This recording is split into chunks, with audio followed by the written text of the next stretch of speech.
It's a great honor to be here, and I am very much looking forward to this talk. I hope that you can see my screen. I'm sharing it now. Okay, sounds like you can see it. That's great.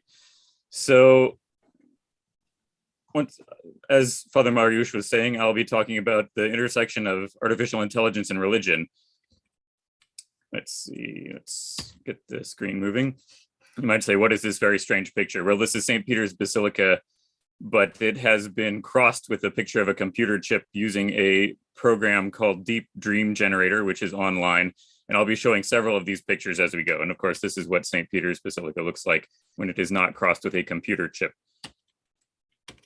All right, so AI and religion might seem unrelated, and it might harken back to thoughts such as, what has Athens to do with Jerusalem, which is a famous saying from the early time of early Christianity. And of course, it turns out that Athens and Jerusalem have a lot to do with each other, and the Dominican order is certainly very interested in that intersection. But of course, the next question I would say is, if we're continuing that vein, we ought to ask, what does Silicon Valley have to do with Rome? And I would say that they actually also have a lot to do with each other. So much so, in fact, that we can only really scratch the surface here because there is so much to talk about. And this image is the mission Santa Clara, which is at the university where I work, at Santa Clara University. And this is what it looks like when it has not been crossed with the deep dream of Starry Night. So I want to talk briefly about 4 points of intersection. There's a theological aspect of the intersection. There's an anthropological aspect of this intersection between AI and religion. There's also an ethical aspect and also the political aspect. And this is Stonehenge, as you were probably able to tell. So one of the questions that I want folks to think about as you're listening to what I say over the next few minutes is just think about, is there a specifically Catholic Christian response to AI? Because AI raises a lot of deeper questions. And I think that imagining and conceptualizing how artificial intelligence connects specifically to Christianity and Catholicism is an important question for us to ask. I'll be getting into a lot of this, but I think there's, like I said, I'm only scratching the surface. There's really so much to talk about. And this is, I believe, St. Agnes in Rome. So just some basic things that are going on in theology and AI that folks might not know about. There are, for example, movements to view AI as a potential god. So, for example, a former engineer at Google and Uber named Anthony Lewandowski started a church called the Way of the Future Church, which was basically centered around creating an AI god and then worshiping it.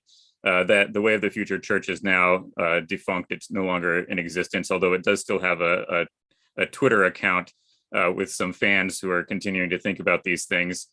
Others believe that God is in charge of a kind of a computer simulation in which we dwell.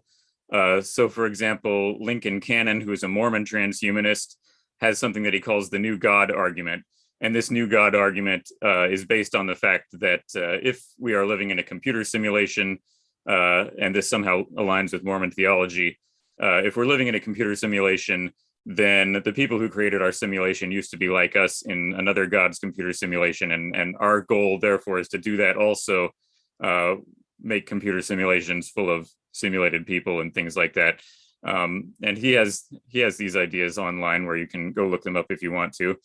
But you can kind of think about the movie The Matrix also, in other words, that this world is somehow not real in some sense, but it is, of course, real in a different sense.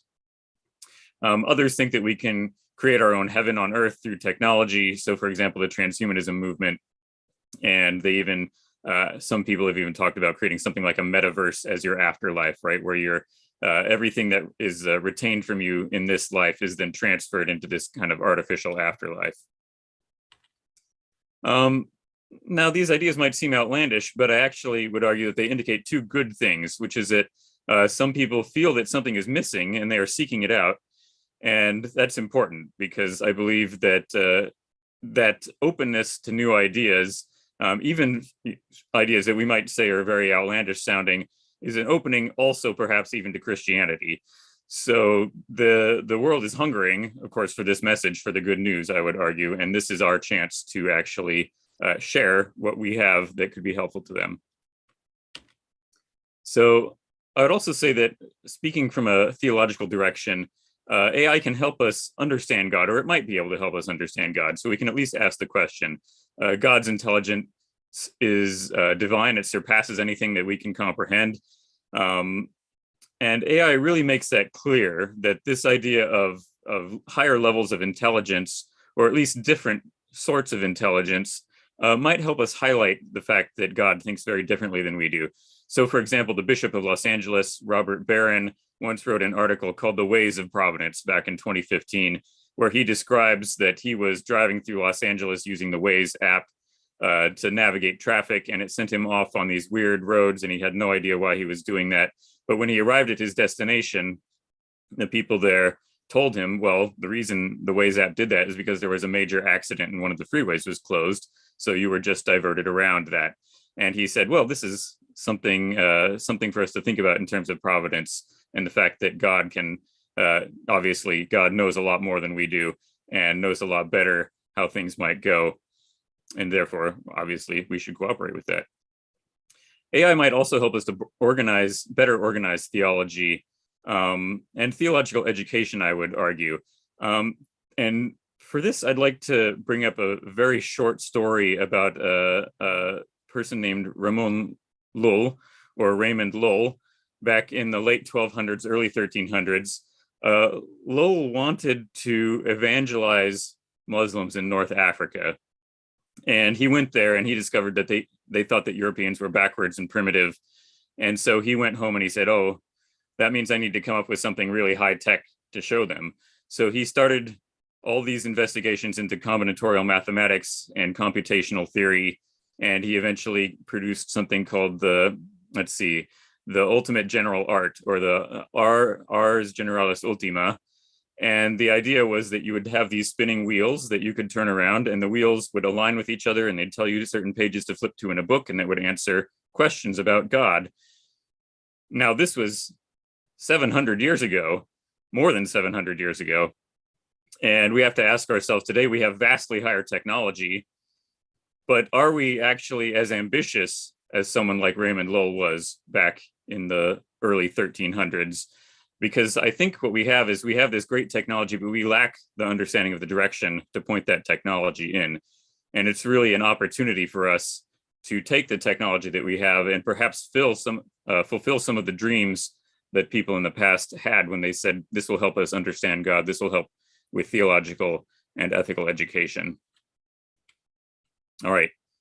AI, I would argue, also can help us to express the image of God as it appears in us, and help us to fulfill ultimately God's mission for humankind. AI can do amazing good things. Medical research is an obvious one. Climate modeling, weather modeling, economic modeling, energy efficiency, transportation, education, automated translation, labor efficiency, and of course the downside of that is potential unemployment. All sorts of applications in agriculture, environmental protection, land use monitoring, human rights abuse monitoring, detecting and fighting crime, and many, many other uses for AI that are out there. And this is where I want to kind of transition over to the anthropological question. So theologically speaking, humans are important. We know that because God chose to incarnate as one of us. Therefore, our embodiment, our psychology, and our purpose and our finitude are all capable of fulfilling God's hope for us.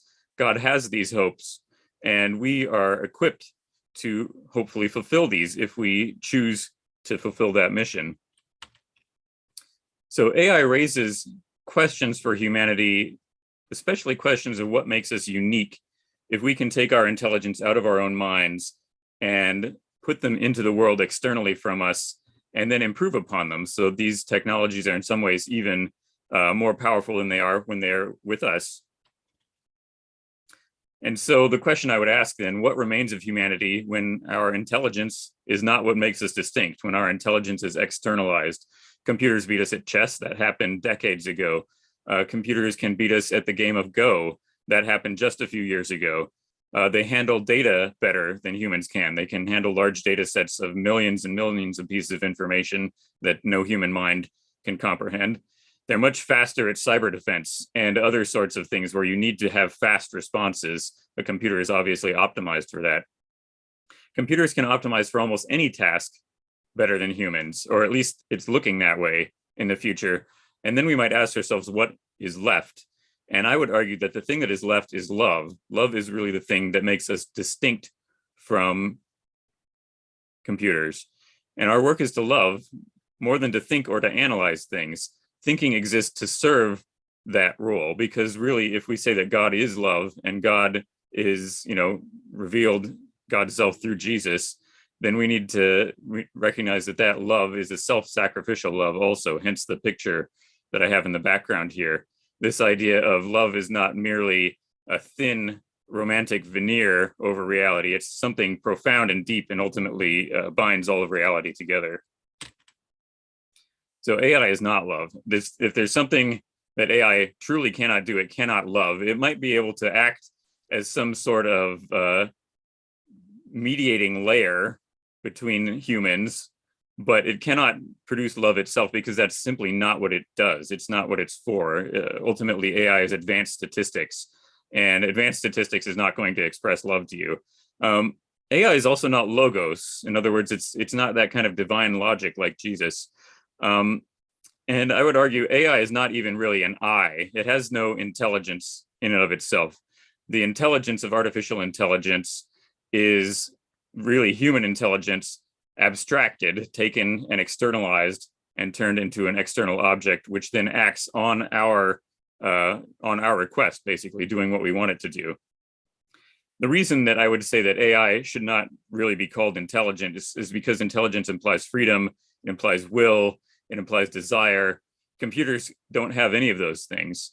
And what AI really does is it calculates statistical likelihoods. And like I said before, it's fundamentally advanced statistics in that way. And so we have to ask ourselves, anytime someone is talking about AI and hyping AI, ask yourself, if you can replace the word or the letters AI with advanced statistics, does it really sound as exciting as the person is making it sound like? So embodiment, I would argue, is extremely important, especially in terms of the connection to the doctrine of the incarnation. Humans not only have bodies, we are bodies. And that's something that we really need to remember. This is something that transhumanists and often some sorts of computer scientists and others who are looking at this sometimes think of that idea as intelligence being, once again, abstractable, and therefore the container doesn't matter, the container being our body or a computer or something like that. But of course, in this world that we're in right now, body and soul are only separable in death. And so that's not something that we can really talk about in terms of making humans disembodied or disembodying intelligence. And really, the incarnation of Jesus demonstrates that material embodiment is truly a blessing from God. It's not a curse, which is what, of course, many people think of when they think of embodiment. They view it as something which is lowering of us, but really we should see it as something that this raises us up and makes us something very important. And I think the incarnation really highlights that. There are also psychological strengths and weaknesses that humans have. AI can very much exploit our weaknesses. In fact, there are more than a few tech companies that rely on the various things that are associated with sin, or actually even fundamentally sinful business models. So for example, pride, vanity, greed, wrath, envy, lust, and gluttony, the 7 deadly sins. This is something that Reid Hoffman, you might, if some of you might recognize him, he's in this image here.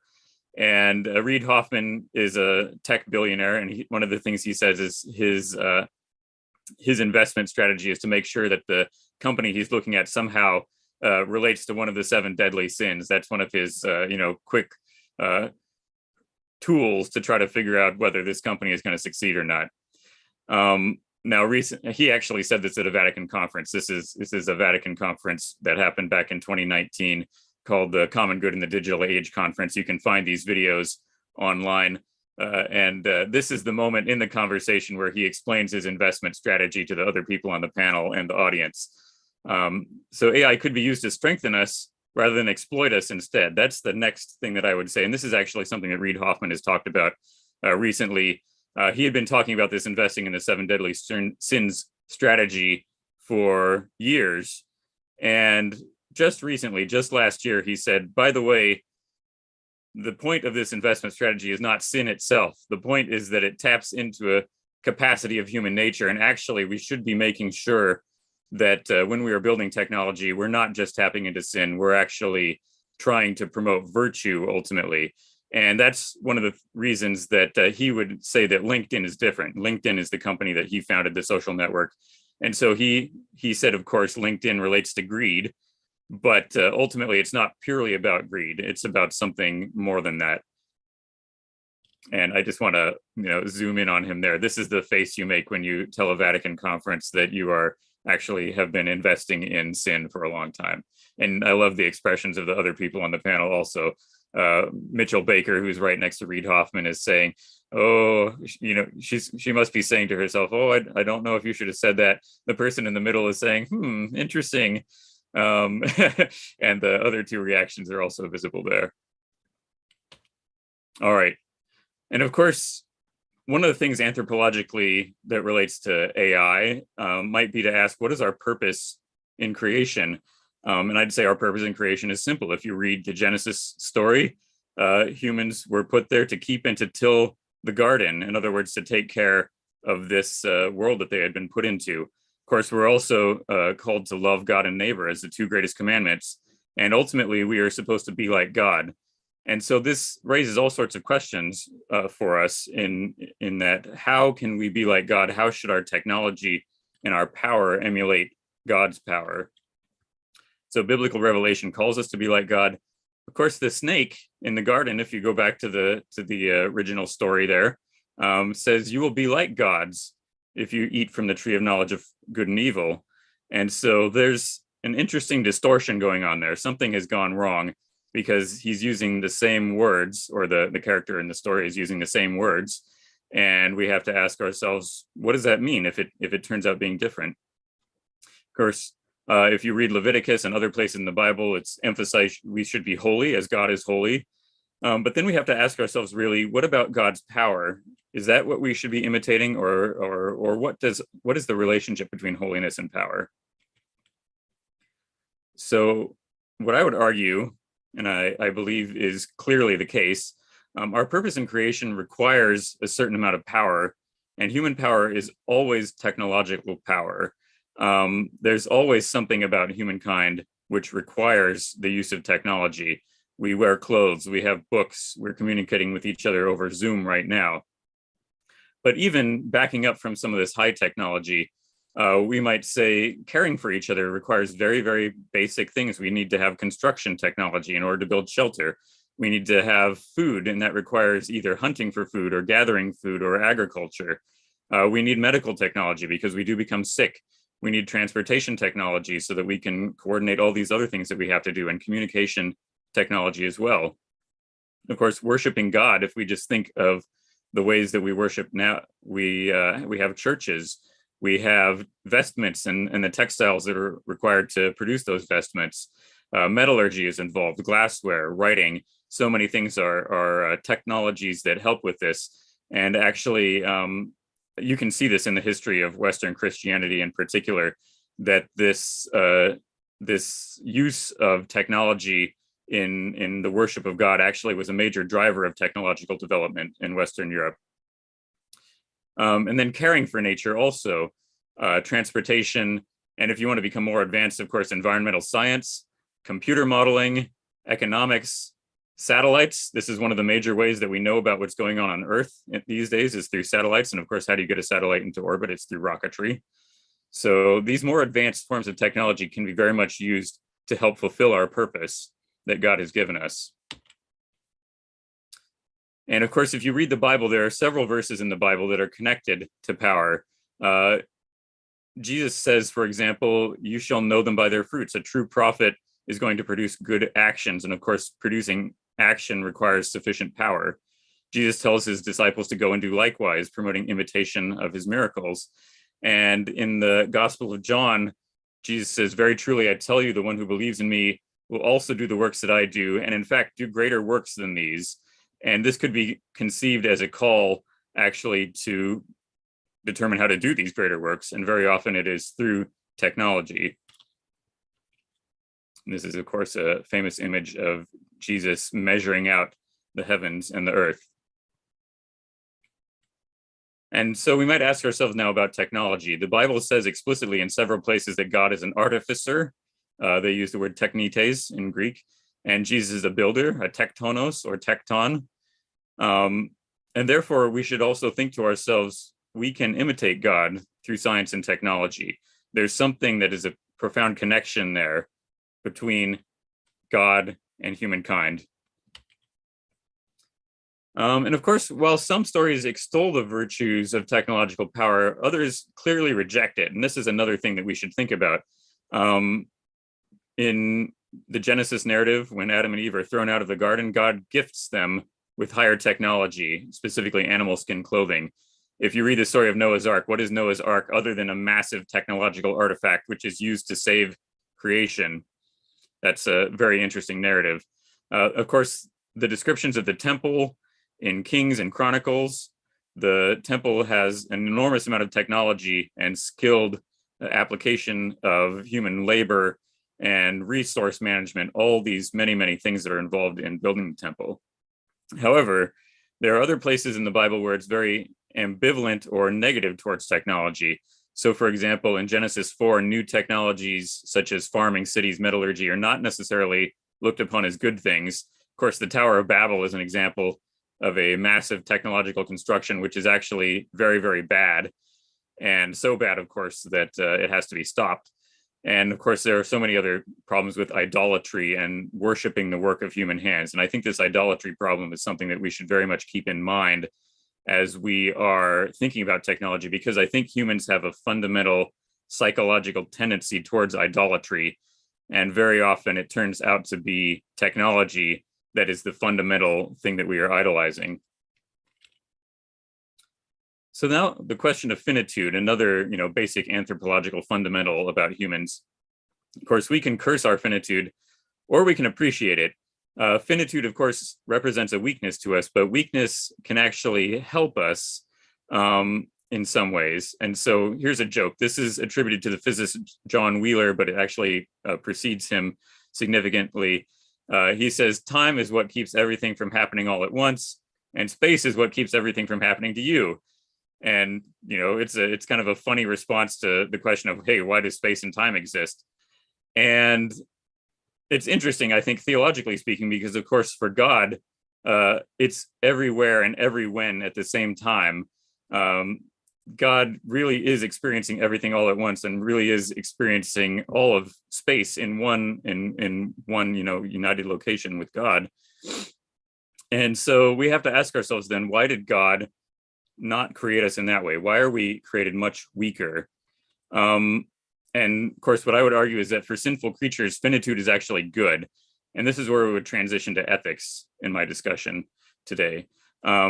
If we cannot be holy as God is holy, and there are a bunch of verses in the Bible where you can look this up, or perfect as God is perfect, then the obvious alternative is that we will be dead as sin is dead. And this is really important for us to think about as we grow in technological power, because I would argue that our technological power has been limited. At least we started in the past with none of this technology, and we've been growing and growing in power, and we should recognize that this is making us more and more dangerous ultimately. By the way, this image here is an image of I can't remember exactly which church in Rome this is, but it has this fantastic carving of a marble skull, which I then crossed using the Deep Dream software with an image of metal and various parts of metal. And so it just makes this kind of interesting cross here. All right. So God made us weak and finite in order to protect us ultimately from our own sin. It limits us. The more powerful we become, the more destructive our sins will become, individually and collectively, until eventually we're going to strike disaster, and we will return to weakness until we can't do that to ourselves anymore. Of course, the clear alternative would be to turn towards God and seek holiness instead of power. And here I'm going to do a short historical detour into the history of Christianity and technology. I have a paper from back in 2017, which addresses kind of the history of Christianity and technology.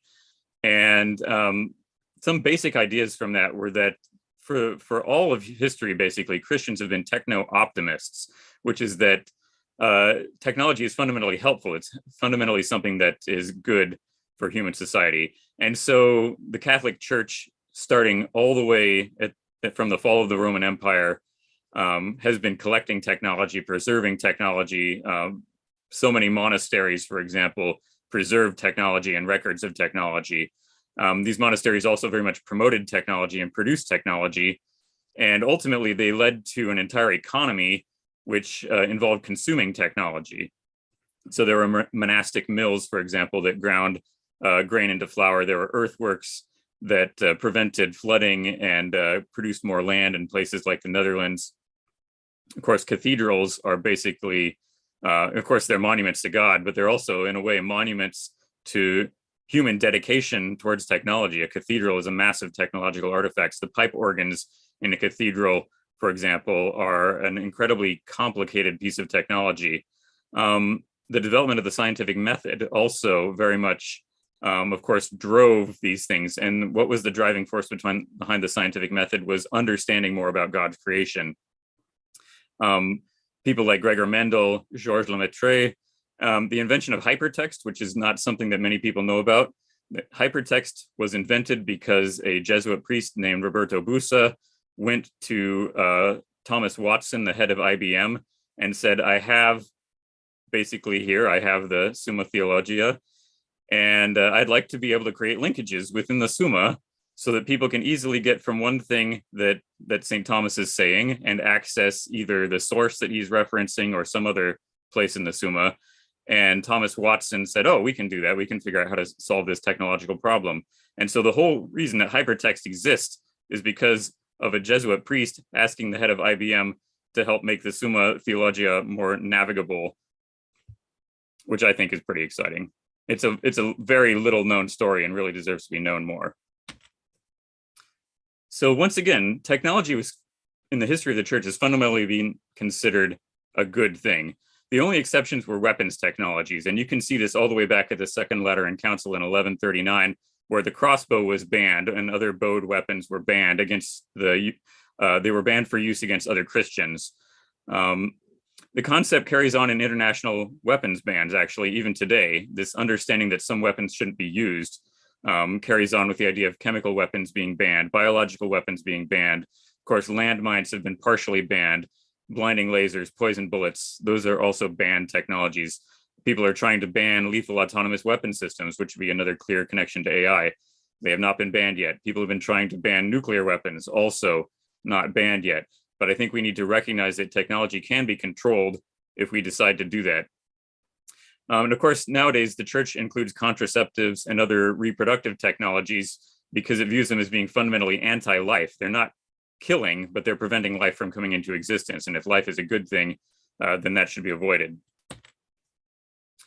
I would argue now that we no longer live in this technologically optimistic world that has basically been the situation in Western culture for centuries and over a millennia, really.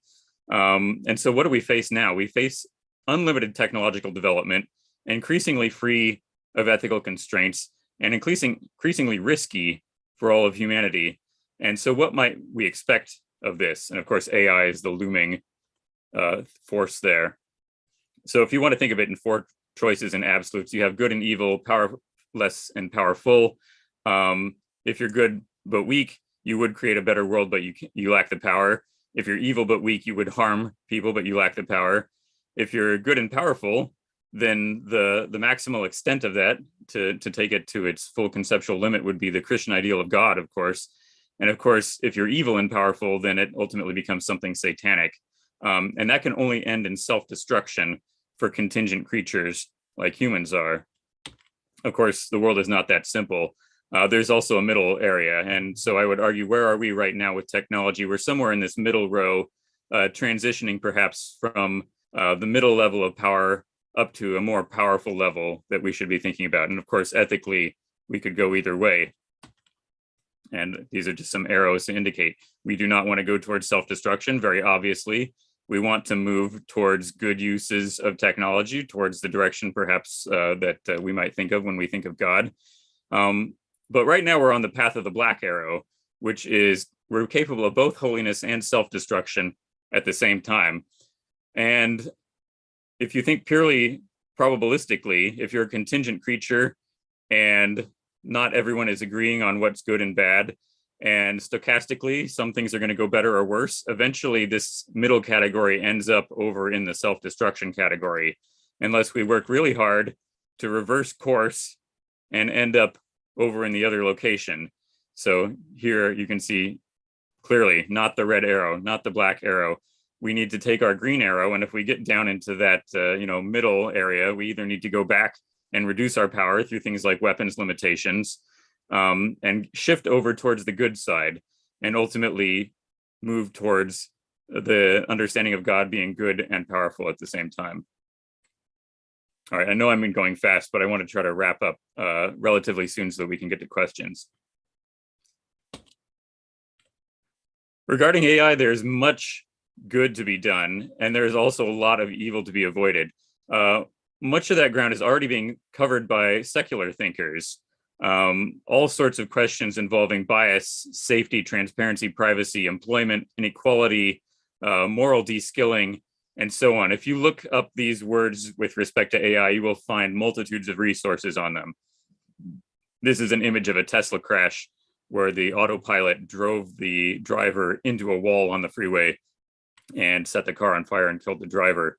And if you look up Tesla accidents, there are more and more of them that are occurring all the time. From an ethical perspective, I would argue that society would benefit from a more specifically Catholic perspective too. And this is where I think we need to have more thought about this, because I'm just one person, I'm thinking about this. There are other people also thinking about this, but it really is only a few handfuls of people that I know of around the world. And so we might ask ourselves, what could this more specifically Christian and Catholic response towards AI include? Clearly, things like rejection of the technocratic paradigm. The technocratic paradigm views reality as a giant efficiency problem, and therefore technology is always the solution because it makes things more efficient. The world is not a giant efficiency problem. The world is fundamentally a problem of good and evil and loving God and neighbor, and we need to do those things. And so ethics always judges technology. We want to be efficient at doing good and inefficient at doing evil, which is why we need to restrict weapons technologies, for example. Another thing might be an emphasis on integral ecology and integral human development. If you read Laudato Si, you'll see those ideas very clearly presented there. Of course, a preferential option for the poor and vulnerable, I think, is very important. We have a special issue of the Journal of Moral Theology coming out next month on AI, and we have a paper in there that's specifically on this topic by Levi Checketts, talking about how does AI relate to the poor and vulnerable. I think an emphasis on care, compassion, and love is ultimately something that we really need to emphasize also as Christians. And of course, there are many more things too. I can't imagine all the points of connection, but I think we really need to work on this to figure out what they are. So I would ask, can a Catholic ethical response to AI be more than just a veneer of Catholicism placed on top of the Roman pantheon, for example? Natural law reasoning allows us to make a common cause for common reasons on many issues in AI, but I think we need to not forget the things that really make Christianity distinct. Jesus dies for us. Jesus gives us his life. God is love. We need to love our enemies. And these sorts of very deep fundamental ideas that are involved in Christian theology are really important, I think. This is, of course, the Pantheon. And that's the original image it came from before I kind of deep dreamified it. Now we're getting into the political questions. Politically, AI has the practical potential to solve many problems of efficiency and scarcity and scale also, which is why you can look at certain places on Earth and they have ideas of how to use technology that are perhaps we would look at and say that's disturbing, that's not good. It's a totalitarian dream come true, basically. These are images from China where they demolished Christian churches. And so this implementation of a surveillance state is something that can be done with massive efficiency and at scale. This promotion or suppression of certain sorts of ideas, including Christianity, is something that can be done at scale and with great efficiency. And this is something that we need to be aware of, because this could easily happen anywhere. All of these parts exist in the Western world and in many nations around the world, but they haven't been assembled into this kind of totalitarian control schema. And so we need to be paying attention to that and making sure that, first of all, it would be good if we could prevent it, although there's a lot of technology going in that direction right now, which makes it difficult to do that. And so we need to really think about the control problem. How do we control our technology? Loving your enemies is something that I think is really important for us to remember here, because it's easy to say they have a different perspective on reality than I do. That makes them an opponent to me. But we really need to think about the fact that loving our enemies is one of the most specifically Christian commands that there is. It's very, very different. It turns the world fundamentally upside down. This is a drawing that was made of the Christmas truce in World War I, where in 1914, a lot of the troops on either side decided just to stop shooting at each other, and they got together. They sang Christmas carols and things like that. Of course, when 1915 and 16 and 17 rolled around, this was no longer possible because the sides had become too embittered against each other. But at the start of the war, things were not yet too far gone. We need to remember to love our enemies. What does it mean to love our enemies with respect to AI? That includes trying to prevent these folks from doing evil in order to protect their own souls, if you want to think about it in that way. Loving our enemies is fundamentally something which is designed for their benefit, because they are human beings like we are, and we need to help them to also be the best people that they can be. And that ultimately is a conversion experience. How do we help even people who are very opposed to us understand better choices and how to become better people? So, politically speaking, AI is fundamentally a political problem. Ultimately, every technology is a political problem, because every technology is a form of power directed towards certain ends.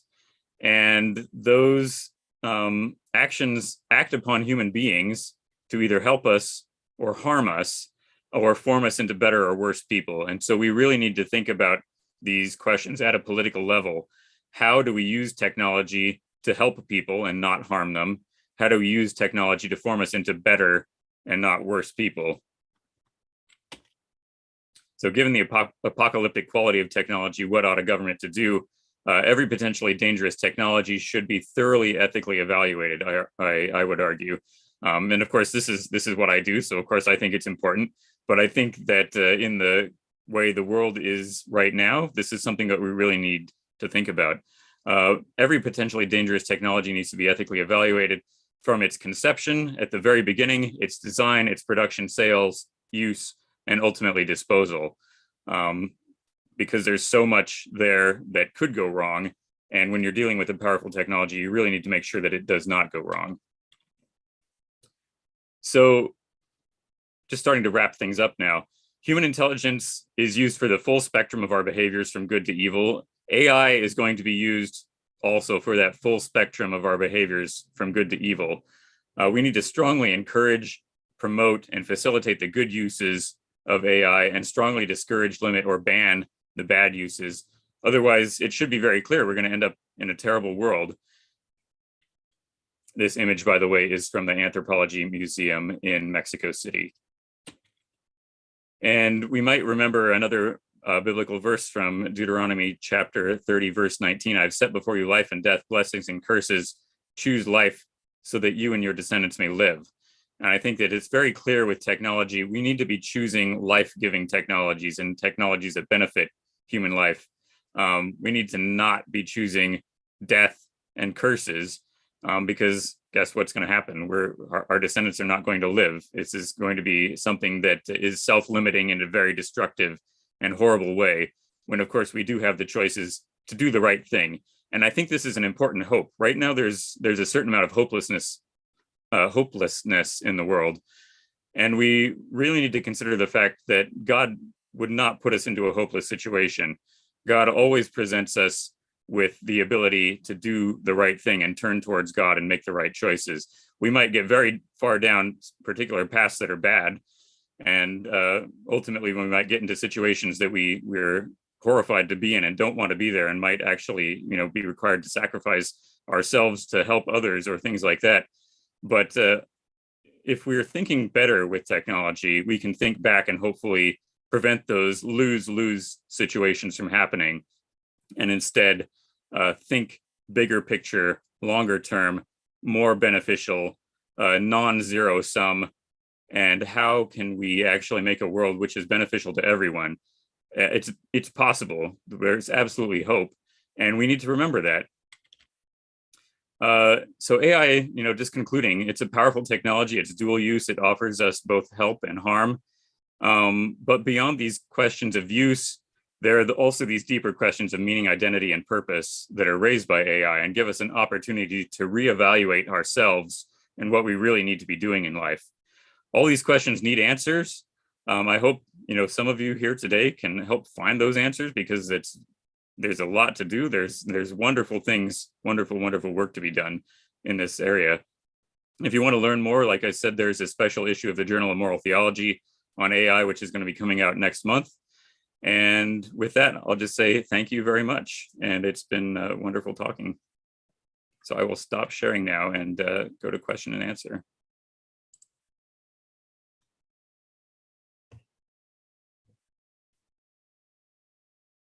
All right, Father Mariusz, you are muted. You're on mute.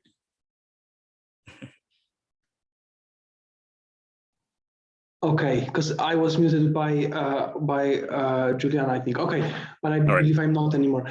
So thank you very much for this wonderful talk, and it was very rich, and I enjoyed it a lot myself. And actually, I was not really able to concentrate all the time because there were many questions, and I was navigating through them. So first, a question that Nazar would like me to read. So his question is this: will Gnostic ideas, juxtaposing or putting in a contradiction nous and sarx, will they get a new impulse in the realm of various religions as AI enthusiasm continues? So do you think that new Gnosticism is out there rising? Absolutely. This is something I've been thinking about for a long time. Almost 2 decades now. I think it's very clear that Gnosticism and also Pelagianism are becoming, the contemporary heresies. Pelagianism, that we save ourselves through work and through, through technology, fundamentally technological works. So I think this Gnostic idea of the evil of matter and the good of the spirit, or this separation between the two, I think shows up a lot in the idea of wanting to, for example, upload human minds into computers or other sorts of kind of transhumanist ideas. But, and one of the things I would say is that we should absolutely reject that, right? It's a heresy. It's something that we need to recognize that, yes, Jesus incarnated it, and that makes embodiment, that makes incarnation extremely important to us. This is very, very much who we are as human beings, and we need to not look down on that as something horrible, but rather as something which is good for us and something that gives us an opportunity to become better people. Thank you. Another question that comes from Wojciech Kowalczyk, and it was actually a question that I was asking myself, and it was very short. When you were discussing what AI is not, or presenting or sharing your thoughts about what AI is not. So the simple question is, maybe it's not yet love, maybe it's not yet. So maybe we will face the situation or the reality where AI will be all those things: consciousness, will, freedom, love, and everything. So do you think it's impossible, or maybe it might be possible? So I think there are good arguments in favor of its impossibility. And I think it's interesting because people who are in the computer science and neuroscience and cognitive science communities, some of them will say absolutely AI will be able to be just like us.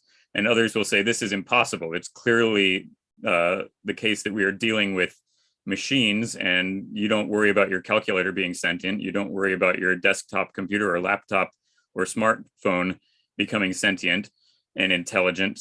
And it's not clear how that would ever even be possible, because there's something that's fundamentally different between an animal, human organism, animals or humans or any life form, which is that we are fundamentally alive. And this is something that computers are not. They are not alive. They do not metabolize. They might have analogous processes where they have electricity flowing through them. But even that is not a very close analogy. They're quite different in many, many ways. And I think it's indicative of a flaw in our thinking on this, that we somehow think that we can have conscious artifacts without having living artifacts. Why is it that we think that life and consciousness can be separated from each other? Because fundamentally, we've never seen in nature that there's an ability to separate these things from them. That's not necessarily an argument against it, because technology creates new things all the time. That's one of the fundamental descriptions of engineering. Engineering creates things that have never been. However, I think, once again, I think the fundamental difference between living things and technology is going to prevent AI from becoming that way. And so we need to, I think, recognize that. Now, saying that, I think I'm about 99.9% certain on that, but there's still the uncertainty there. And like I said, there are many experts who fall on the other side. I think we also need to recognize this. I mean, you said it was a simple question. I think we should also recognize that the other side of this issue is a conception of the human being as a machine or a computer, which is dehumanizing. And so we need to recognize that also this conception of being able to make machines think and exist in the way that humans do is also very potentially damaging towards our own understanding of ourselves, because it could reduce us also to a machine or a computer. And then once we start dehumanizing each other, of course, it becomes very dangerous in terms of how we ethically relate to people. Interesting, thank you. I mean, also in the context of the research on life in biology, where we actually also struggle with really understanding and providing one definition of what life is. So, right. So not to mention trying to make an artificial like life would be engineered. Okay. So another question, the next question comes from Luca Settimo, our faithful participant of our lecture. So Luca, please unmute yourself and ask the question. Thank you. Yes, hello. Thank you so much for this interesting presentation. I have a question concerning when you mentioned that the computers have no notion of human beings, and I agree with this because I think that they may perhaps emulate our intellect. For example, let's imagine when the chess player even lost with the computer, but they don't have the will, and I agree. So the will, I think, is the most critical one. And however, there is a new field which is I have to say I'm not very expert, but perhaps you are, which are the quantum computers, which are machines that use properties of quantum physics and to store and make calculation. But are we perhaps getting close with this field to the notion of indetermination, so the notion of freedom? I'm not saying that the two are the same, but that the two are compatible, indetermination and freedom. But however, I agree that living beings are of an intrinsic teleology and computer don't. And sorry, and a very quick one is also, do you believe that in the final redemption, there is also a possible redemption of AI, therefore of technology? Thank you. Thank you. That's a really interesting question. I'll start with the last one and say that if AI somehow became human-like, then it would make sense for it to also participate in redemption. However, I don't see how that could be possible. So I would have my doubts. And I think that there will be fundamental limits that will prevent AI from getting into that place. Now, you mentioned quantum computers, and what I will say is I haven't heard anyone talking about quantum computers perhaps having this ability to develop their own will or sentience or those sorts of things. However, of course, there are people who say that consciousness is fundamentally a quantum mechanical property. And so they might say, well, we don't know how human consciousness works either. And since we don't know how human consciousness works, that's a profound mystery. If we produce these quantum computers, perhaps they will somehow engage in this profound mystery that we don't understand of consciousness also. And what I would say to that is that we're running the experiment right now and we'll find out.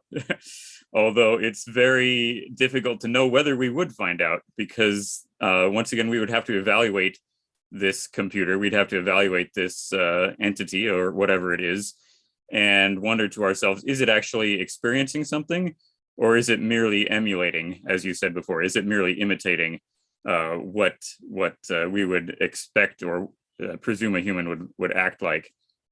Now, I want to back up one step and say quantum is an interesting direction to go in, and I'm not exactly sure what may lie there, because once again, there are profound mysteries involved.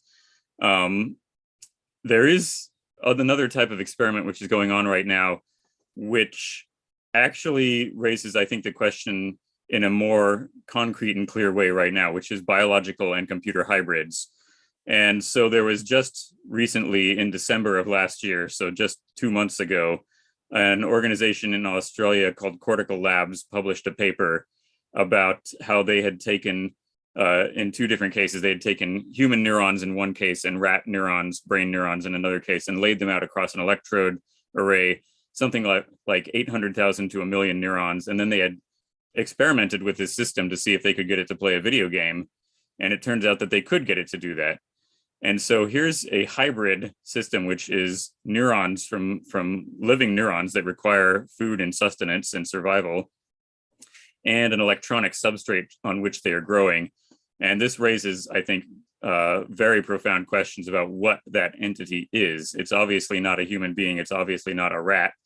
It's neural tissue that has been grown from cells in those 2 different entities. And then it's being used like a computer. And this raises, once again, very profound questions. Okay, thank you.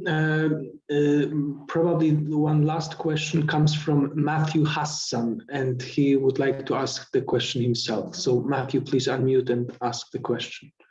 Thank you very much. Yeah. So my name is Matt Hassan, and I'm from Warrenton, Virginia, and I work in AI. I work for a company called Clarify. And when I saw this come across, I was like, oh, I really want to participate and listen, because it's very provocative to me, because, and this is a classic question for any field of business, what you can do versus what you ought to do, what you should do, what is the right thing to do. And I think your presentation really hit on that. Is there something in that question that is particular to the AI field? I would love to try to introduce this into the company I work for, this idea of ethics and morality on what we're doing. Because right now it's a startup company, been around about 5 years or so, maybe a little bit longer.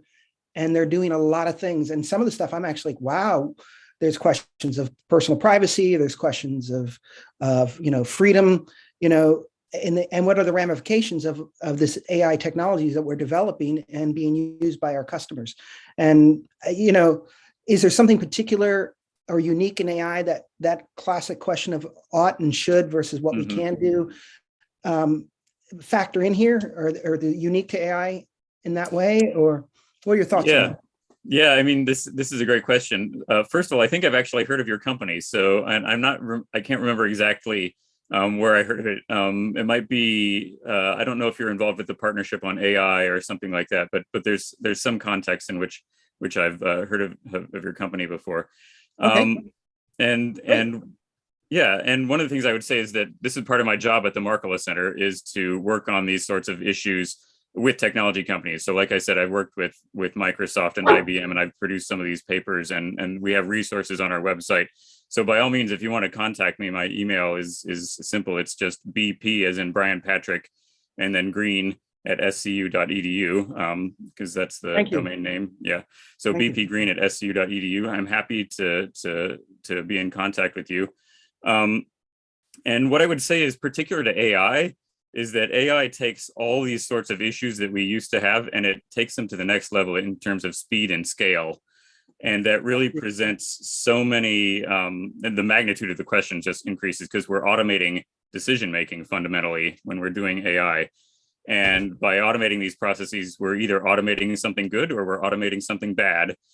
And when we make those choices, therefore, they just become so much more momentous in terms of the impact that they could potentially have on society.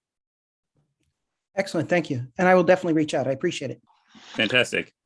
I'm able to stick around a little bit longer. Mariusz, I don't know if you were able to do that, Father Mariusz, but if you wanted to field a few more questions, I'd be happy. Actually, I think we will be wrapping up because it's also recorded, and then it is. So we may stay after we officially finish. Okay. Okay. But I think we'll try to wrap up. And so thank you very much. I'm sorry. It has been very edifying. And just one last question or invitation. There's your new book behind you, so could you just say a few words about the book? And that I think would be a good way to end the lecture and the meeting. Sure. Thank you so much for asking. So my book came out in October. It's called Space Ethics. It is specifically about ethical issues in space. So, the fundamental question of whether we should even be spending money on space exploration or not. And then all sorts of other issues like risk and health impacts, and the space debris problem around near Earth orbit right now, militarization of space, issues having to do with dangerous asteroids, and planetary protection, which means preventing forward and backwards contamination between different objects in space. What happens if we find life in space? What happens if it's intelligent life? All of these sorts of issues, going all the way to the very biggest issues of, for example, taking Mars and trying to terraform it into something like Earth. So they're all in there. It's argued secularly. It's not a specifically Catholic book, but I consider it to be friendly to anyone who comes from a religious perspective. And it's something that I really enjoyed writing, and I hope other people enjoy it too. Okay, thank you very much. Hopefully you will also be able to invite you with another talk on one of these topics. Thank you very much. Thank you so much. It's been truly a pleasure to be here. Wonderful. So, and I also thank all of you who joined us to participate in this talk.